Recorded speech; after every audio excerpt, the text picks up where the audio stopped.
Okay, now it's time for the rematch with Ai.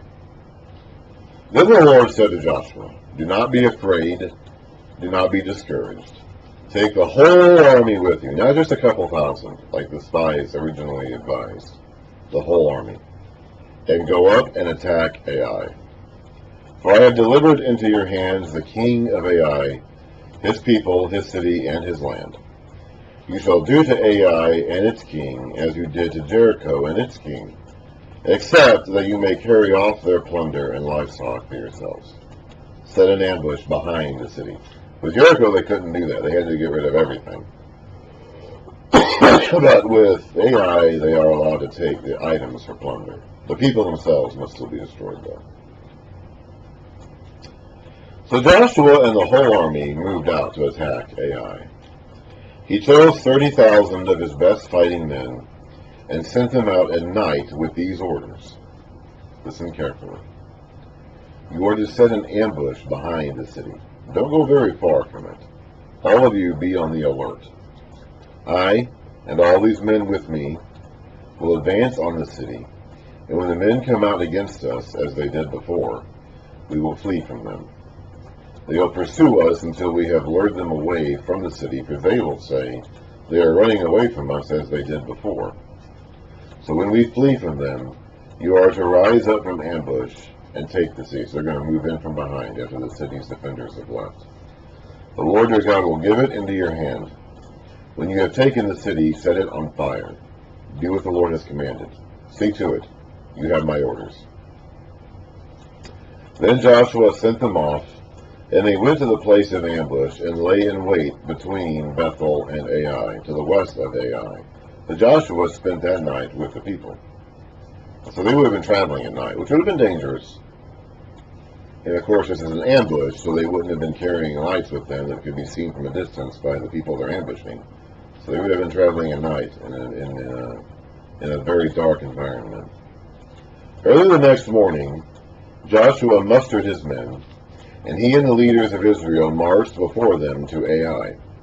The entire force that was with him marched up and approached the city and arrived in front of it. They set up camp north of Ai, in the valley between them and the city. Joshua, there's a lot of geographical information about Ai, isn't there? We have valleys, we have cities, points of reference given to the north and west of it. Joshua had taken about 5,000 men and set them in ambush between Bethel and Ai to the west of the city. They had the soldiers take up their positions, all those in the camp to the north of the city and the ambush to the west of it. That night Joshua went into the valley.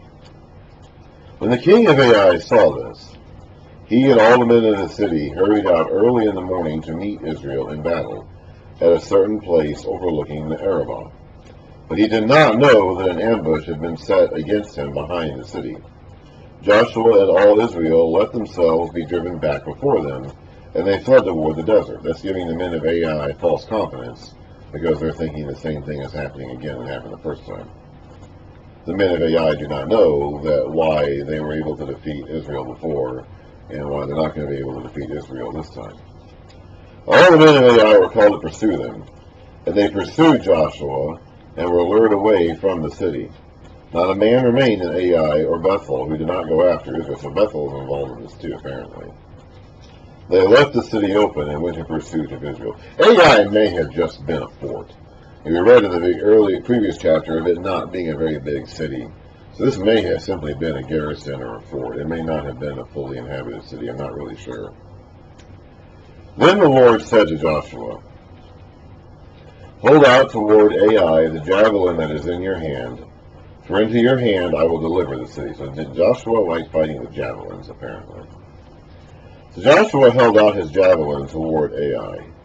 As soon as he did this, the men in the ambush rose quickly from their position and rushed forward. Apparently, he must have been standing on some side of a hill or a ledge, and was visible to those people from a distance, apparently. They entered the city and captured it, and quickly set it on fire. The men of Ai looked back and saw the smoke of the city rising against the sky, but they had no chance to escape in any direction, for the Israelites who had been fleeing toward the desert had turned back against their pursuers. When Joshua and all Israel saw the ambush had taken the city, and that smoke was going up from the city, they turned around and attacked the men of Ai. The men in the ambush also came out of the city against them, so they were caught in the middle with Israelites on both sides. Israel cut them down, leaving neither survivors nor fugitives, so no one escaped either. But they took the king of Ai alive and brought him to Joshua. When Israel had finished killing all the men of Ai in the fields and the desert where they had chased them, and when every one of them had been put to the sword, all the Israelites returned to Ai and killed those who were in it. 12,000 men and women fell that day, all the people of Ai. So these apparently were not the fighters. Maybe some of these men were fighters who just didn't go out into the battle. But apparently the soldiers themselves, or at least the main brunt of the fighting force, fell outside the city, and there were still 12,000 in the city. Or maybe the 12,000 includes the men who fell in battle outside the city. Probably, actually. Looking at it now, I'm thinking that's probably what that means. For Joshua did not draw back the hand that held out his javelin until he had destroyed all who lived in Ai. So there's that destroy term again, by the way. That putting something under the ban and sending them over to the Lord by destroying them.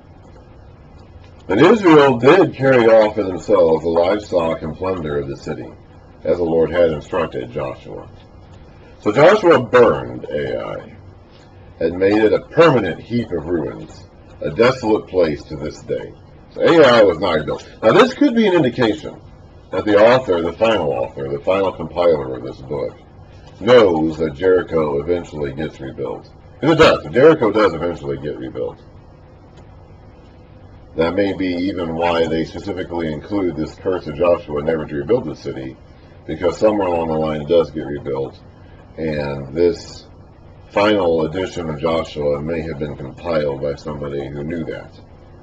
It could. I don't know. Like that is a possibility. I don't think we should be too dogmatic in asserting that or assuming that. But we need to be aware that is a possibility.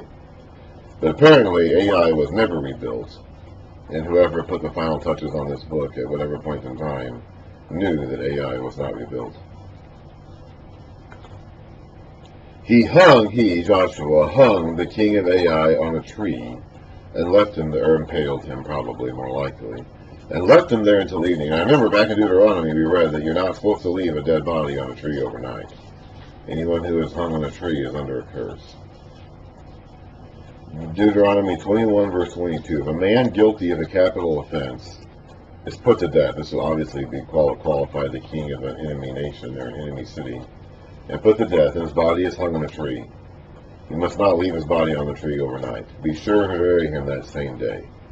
So they killed this king and then impaled him on a stake or something like that, but took him down before sunset and left him there until evening. At sunset, Joshua ordered them to take the body down from the tree and throw it down at the entrance of the city gate. And they raised a large pile of rocks over it, which remains to this day. Again, whatever day the final editor of this book lived, whatever that may be. Then Joshua built on Mount Ebal an altar to the Lord, the God of Israel, as Moses, the servant of the Lord, had commanded the Israelites. Remember? This goes back to... Oh man, where is it? Somewhere in Deuteronomy. Let's see if I can find it.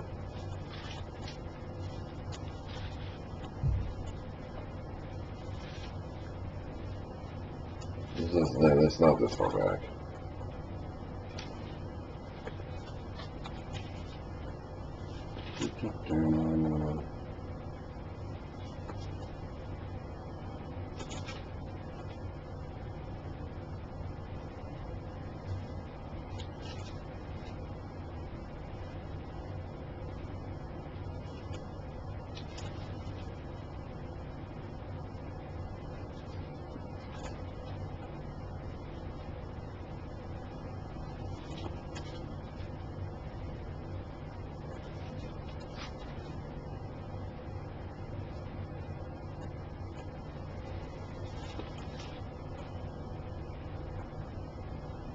There it is. Deuteronomy 27, basically after he gets done going over his speech for the most part, he tells them, after you cross the Jordan, this is verse 4, set up these stones on Mount Ebal, as I command you today, and coat them with plaster. So that's what they're doing now.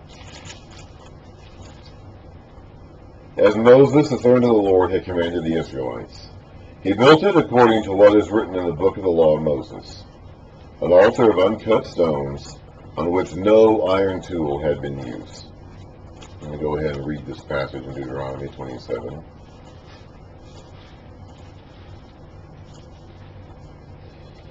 Build there an altar to the Lord your God, an altar of stones. Do not use any iron tool upon them. Build the altar to the Lord your God with field stones, and offer burnt offerings on it to the Lord your God. So that's where this is coming from.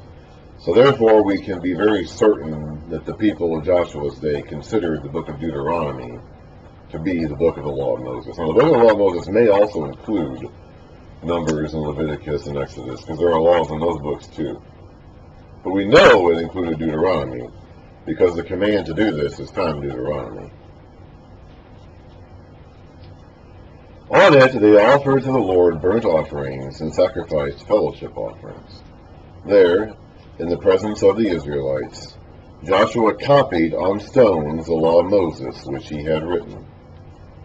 This undoubtedly refers at least to Deuteronomy, but probably the entire law of Moses. All Israel, aliens and citizens alike, with their elders, officials, and judges, were standing on both sides of the Ark of the Covenant of the Lord, facing those who carried it, the priests, who were Levites.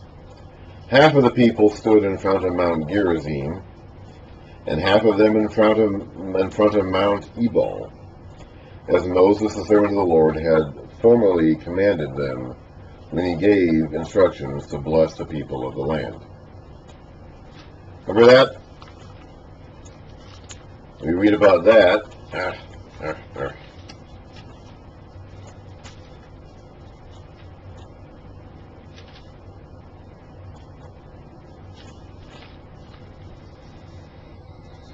On that same day Moses commanded the people, when you have crossed the Jordan, these tribes shall stand on Mount Gerizim to bless the people. Simeon, Levi, Judah, Issachar, Joseph, and Benjamin. And these tribes shall stand on Mount Ebal to pronounce curses.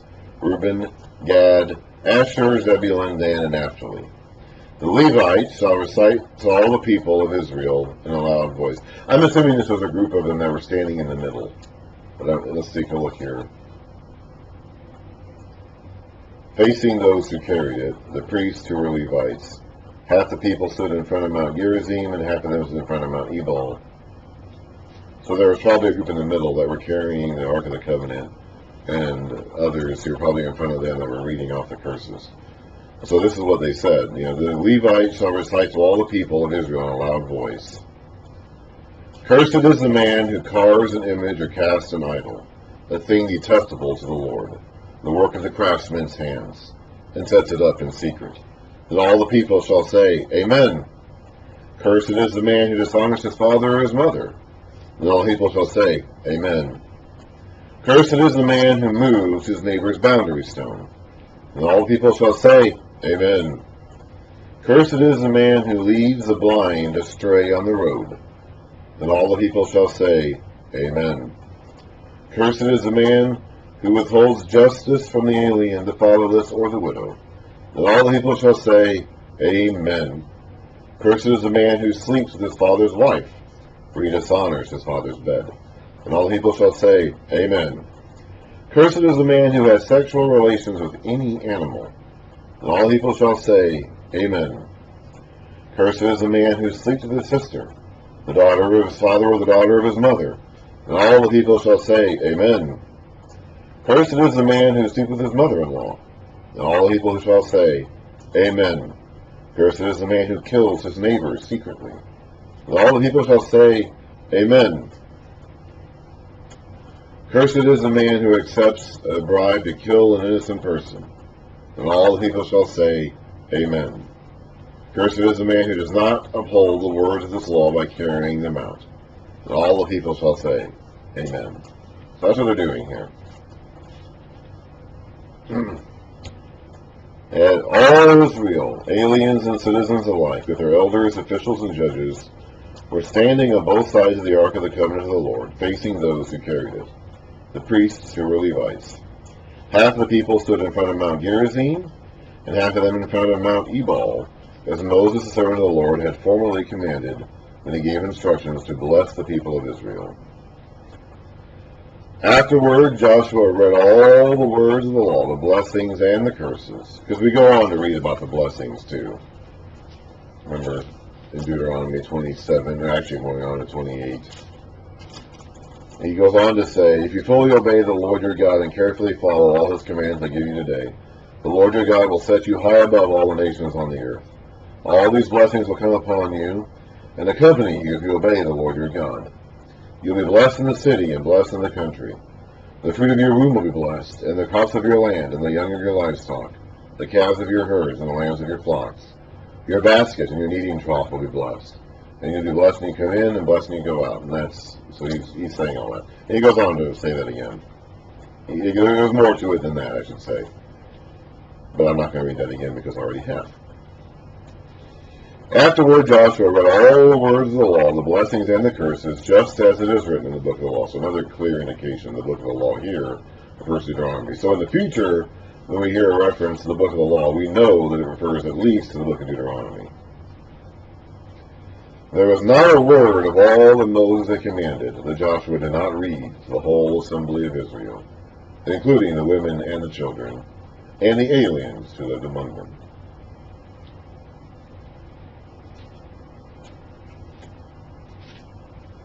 Okay, I'm going to go ahead and stop there. The next chapter will begin another section. They're going to be approached by a group of people who want to make peace with them. And they accept it. Now, there's a bit of a deception involved here, so we'll read about that. But they're going to make peace with a group of people and not destroy a people group in this area. And then that will have repercussions because other people are going to come after them because they don't like the fact that parts of their own former alliance has turned against them and joined the Israelites. And so that will lead to a big brouhaha. So that'll be, and then that will in turn, after that brouhaha is over, that will in turn lead to another one, because another alliance is going to come after them. So the next section is going to be, we're going to go ahead. Jericho and Ai kind of have their own little section here. And then there's going to be another section talking about a couple of big battles which begin with the Israelites entering into a treaty with the people group that wants to make peace with them. They use deceptive means to secure this peace, but they want to make peace with them, so we'll talk about that next time.